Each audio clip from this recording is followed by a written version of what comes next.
Halo Sobat Ensiklo, bertemu lagi dengan kami, tim Ensiklo, yang dalam video kali ini kami ingin bercerita tentang pembuatan pupuk hayati atau pupuk organik cair untuk fase perkembangan vegetatif tanaman. Nah, seperti pada video sebelumnya, saya ingin menjelaskan bahwasanya pada prinsipnya pertanian organik maupun menggunakan kimia sintetis kedua-duanya akan berkutat dan menggunakan unsur kimia. Yang membedakan hanyalah satu, unsur kimia itu berasal dari mana. Yang kedua adalah unsur apa saja yang digunakan untuk mengikat senyawa-senyawa kimia yang dibutuhkan untuk perkembangan tanaman dalam pupuk. Dalam video sebelumnya saya sempat menjelaskan bahwasanya salah satu persoalan dalam penggunaan kimia sintetis adalah senyawa atau unsur kimia yang digunakan untuk mengikat bahan-bahan yang dibutuhkan. Misalnya urea, nitrogennya adalah 48%, maka sisanya adalah unsur pengikat. Itu yang kemudian salah satunya akan berdampak dan membahayakan lingkungan atau unsur di sekitarnya. Pada prinsipnya di tengah kita atau di alam ini banyak sekali sumber-sumber yang bisa kita gunakan untuk mencukupi unsur hara, baik itu makro maupun mikro. Misalnya beberapa bahan yang bersumber dari alam memiliki kandungan kalium. Contoh, sabut kelapa. Sabut kelapa itu memiliki kandungan kalium yang cukup baik. Contoh lainnya, bonggol pisang adalah bahan baku yang bisa kita gunakan untuk mengumpulkan unsur fosfat. Nah, sumber-sumber tersebut berada dari alam dan kemudian merupakan hasil dari proses pertumbuhan yang alamiah. Seperti yang teman-teman lihat di sebelah saya ini, ada dua tong besar yang kita gunakan untuk proses fermentasi. Nah, di sini proses aerasinya juga masih terjadi. Satu tong berisi pupuk vegetatif dan satu tong berisi pupuk generatif. Artinya pemberian pupuk ini akan kami lakukan sesuai dengan fase atau masa pertumbuhan tanamannya. Jadi tidak sekalian atau tidak serta-merta semuanya dimasukkan ke dalam tanaman. Pada video kali ini kami ingin bercerita tentang pembuatan pupuk organik cair vegetatif yang bersumber dari alam sekitar. Nah, seperti yang teman-teman lihat, karena kami mengelola lebih dari 1 hektar lahan, kami membuat pupuk dalam skala besar untuk kebutuhan sendiri.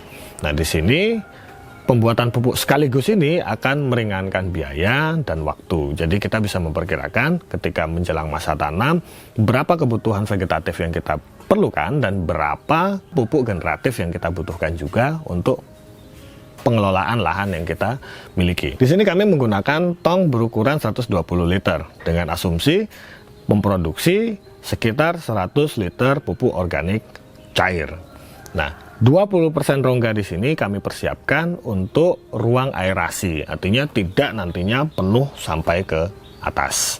Berbicara tentang pembuatan pupuk organik cair ataupun padat pada fase vegetatif, maka kita harus pertama kembali dulu membicarakan apa kebutuhan utama dari pohon atau tumbuhan dalam fase vegetatif.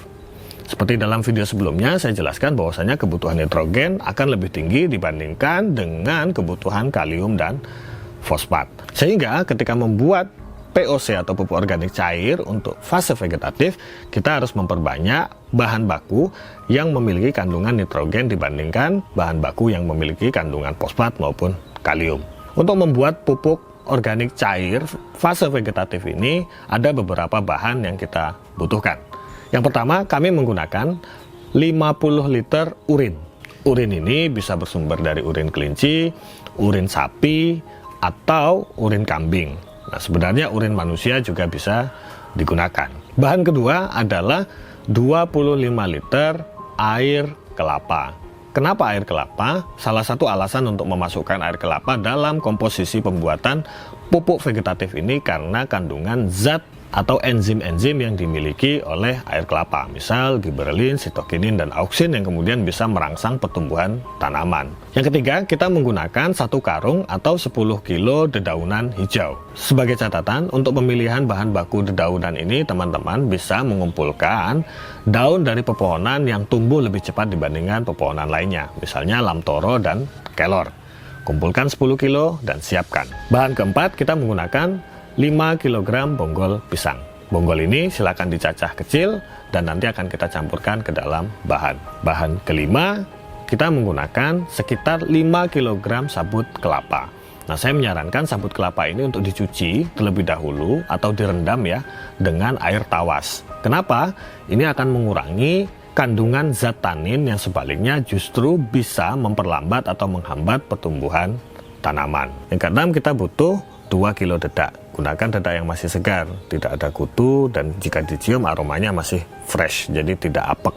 Campurkan dedak ini dalam air panas sebanyak 5 liter. Bahan ketujuh adalah setengah kilo terasi yang dicampur dalam 2 liter air. Pastikan air yang digunakan untuk mencampur sudah kita matangkan atau dalam kondisi panas. Dan jangan lupa saat diberikan sudah dalam kondisi yang dingin. Bahan selanjutnya adalah 1 kilo gula aren. Nah, gula aren ini dicampur dalam 1 liter air. Jangan lupa untuk didinginkan setelah bahan ini direbus. Bahan terakhir adalah 1 liter isolat bakteri. Bahan yang umum teman-teman bisa gunakan EM4, tapi kami menggunakan bahan isolat bakteri yang sudah kami kembangkan sendiri. Sebaiknya isolat bakteri ini dibuat 1 malam sebelum proses pencampuran. Jadi sudah kita campurkan dulu dengan gula merah, kita aduk, dan kemudian kita biarkan 1 malam sehingga proses penyiapan bakteri ini menjadi lebih baik. Semua bahan baku ini kemudian dijadikan satu di dalam tong atau di dalam wadah penyimpanan yang sudah disiapkan sistem aerasi. Kami pernah menjelaskan apa yang dimaksud dengan sistem aerasi.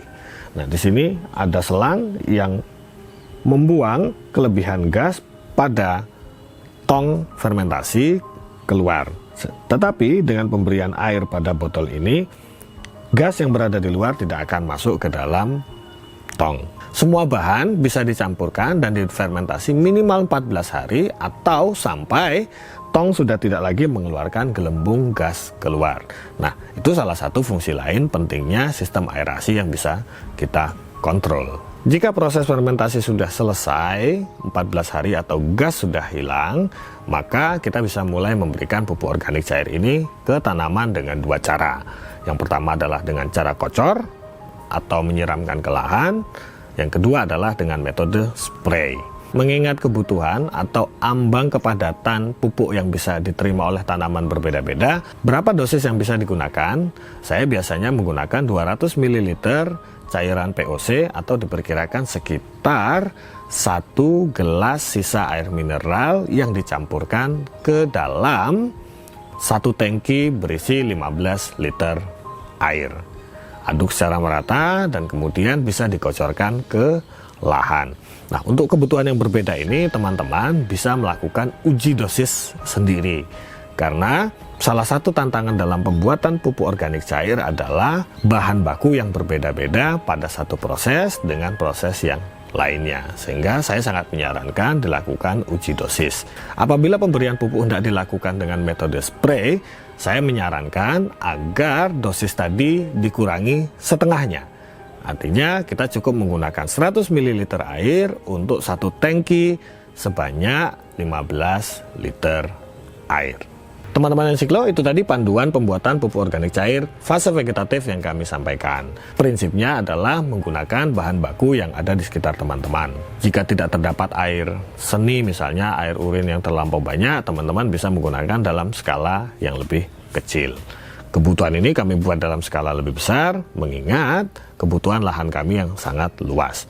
Begitupun daun kelor maupun daun lamtoro bisa digantikan dengan dedaunan hijau lain dengan prinsip tadi adalah pepohonan yang tumbuh lebih pesat dibandingkan pohon-pohon lainnya. Demikian teman-teman, semoga video kali ini bermanfaat. Jika ada pertanyaan dan diskusi, silakan disampaikan kepada kami melalui kolom komentar. Sampai jumpa pada video selanjutnya. Sukses selalu, selamat bercocok tanam.